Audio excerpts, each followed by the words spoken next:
and National Commission Secretary Abia, Barrister Ifeanyi Okoye, Otedogi. Make no money, many people. Ndị ọzọ niile ere ka abekere ụlọ mụwara ekwebe n'elu ugwu n'ụmụnri na-ekele igbe obodo n'ebe a ọ bụ ndị n'ebe a ụmụawa na-echepagide a na-ekele gị na-ekele sinetọ anyị abana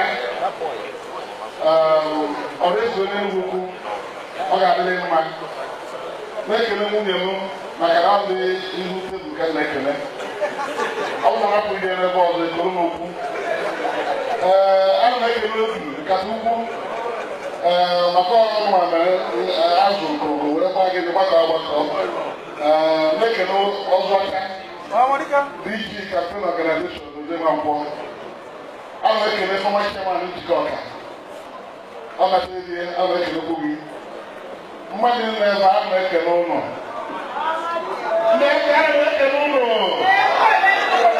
ndị njikọ ọka a na-ekele ụlọ ndị ala ọcha a na-ekele ụlọ a na-ekele ndị nke ọbịa okwu ahụ eto ogologo ekwesịrị wepụ n'ime gbara aka mara ọnụnwa nọ atụ okwu ndụ owuru n'ego ugogbuzo darụnụ ime eji ejite ndị a bawụrụ ama alụmụ n'onwe ndị kwete na dozie ma ọ kwetete ike ọ ga-eji tụwacha ya atụwa etu a ọ bụrụ ụgbọ ọbịs na-eme ese politika ịgbapụ ya ugbo nnukwu ezi aha otu ka na-echezue ọbata ozugbo na-represent na Switzerland mana akpa maka dozie ọ bụrụ ihe bido taa ndị be anyị na-ekene ụlọ okwu ma na-eto ego mana ndị na-achọkọ ụlọ ghọta bụ maka ọ dị etu a onye maka ọka adị ebe a bụ ofu constituency ka anyị nọ njikọ ọka anọcha Dunukọfịa Federal Constituency the biggest 51 electoral wards, Bobby. 51 electoral wards. Now the biggest in Nigeria.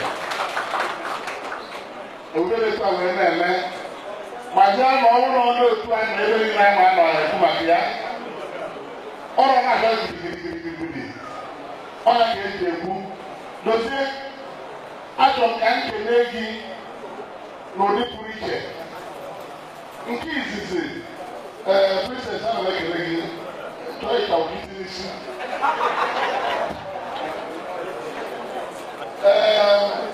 Kids, if you know politics, if you don't know Malaka yoga, let them medical mission. Mama, let them do Malaka. Imagine they waiting it or the reason over 20 hours of beds. Including my village. Contemporary field near Wukweba, 2011. I'm chairman of the education. But when I can only money, as long as I have some left, I say, well, it's no money.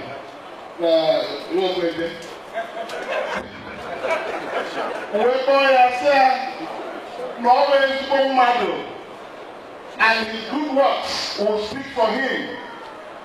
But never, no. No, that's fine. Like he's doing like John and Meda Akaba. More constituency or Amadike, who national chairman Abia. Who constituency, former governor Anambra State. All constituency here.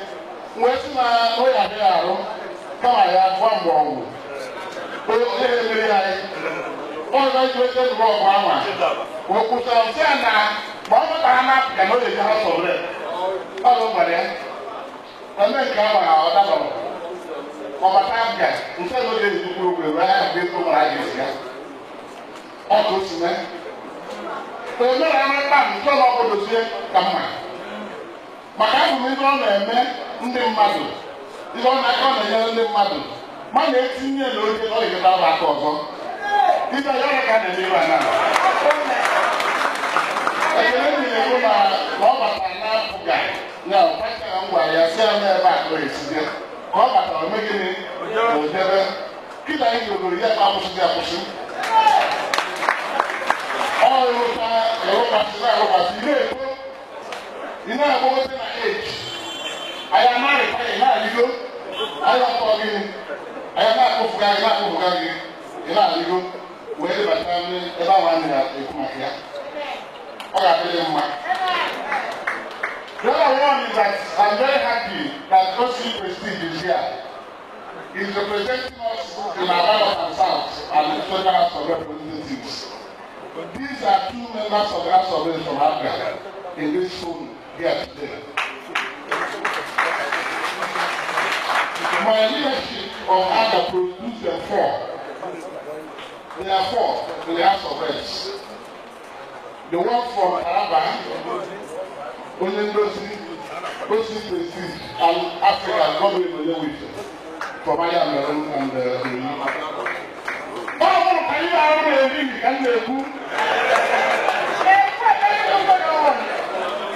and I'm very happy that both of them are here. Two of them got the ticket of our party to go to the House of Reps. One of them always said to me, as we know, I want to learn my penny. Say, I go to the back, or the back, easy. I'll go to it, but I'm very happy that you have selected very good people. We didn't make it, but I never told this woman. In less than 11 months, those days you have discharged the confidence I repose in you. In less than 11 months, you have done that. What we are seeing here is borrowing from the words of Representative Lawal. Hey, fear don't catch me here. It is too much, don't you so? By the time you will start calling out the names of the beneficiaries of this empowerment program, you will understand that AGA really appreciates effort of everybody. There's somebody who will give a card here today. The person is not even here. The person does not know that she will get a card. And she put her name to give her a card because she was beaten thoroughly at the naming during the election at the donation center. The lady was beaten to stupor. She was thrown into a vehicle and carried away. She doesn't know that she will be a beneficiary today. Her car is down there. God bless the day one more. I thank you very much. On my own side, this is one federal constituency, the Central Senatorial Zone. We have Idem North and South, we have Okana and South, so we have three. But this is the only one that survived. Three plates, only one survived. And look at what we are seeing here. Imagine if all three are members of our party. I am making the more even. I am showing even. On my own, on my weekend, only go to what the local Senate. Always doing no shit. Why do you leave that? I don't have to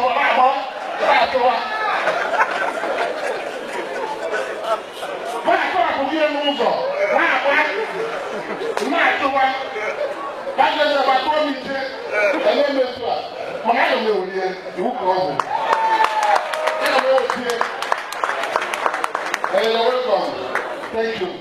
I will Can in the Edinburgh Central District, be assured that your efforts will not be in vain. In government food, I go with you. Of course, I go to you. I go with you. If you get food, I go with you. Where you are? I go with you. I want to come and let you know the she make a question about our data and Jesus. And when we get that done, my empowerment program will be for 7 local governments. Even if they say they put it back, they will have one neighbor to Again, time say by Chapel.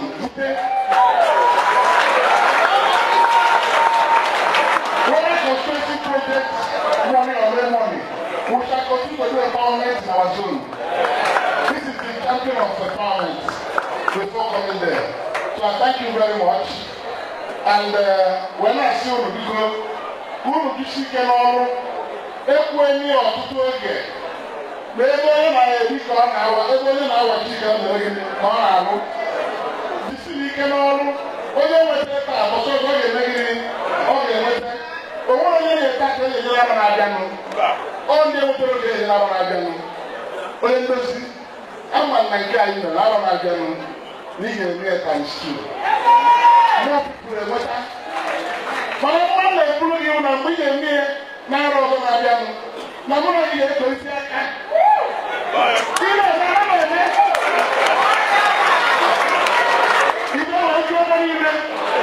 I want to know my drama.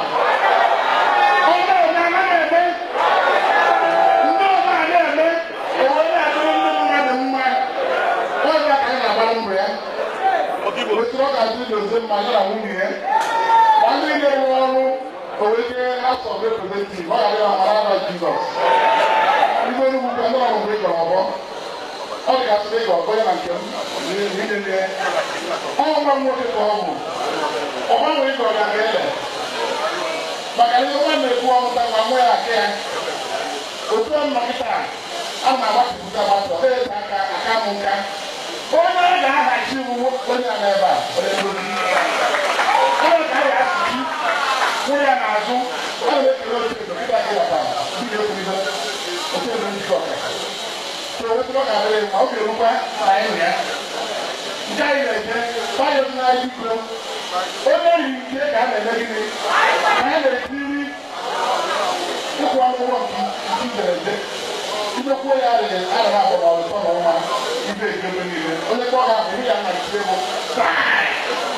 What is the generation? It's still a making it. Why? What? All right.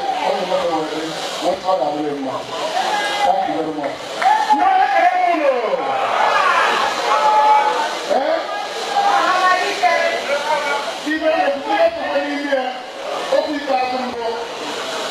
My even if I want to get this again,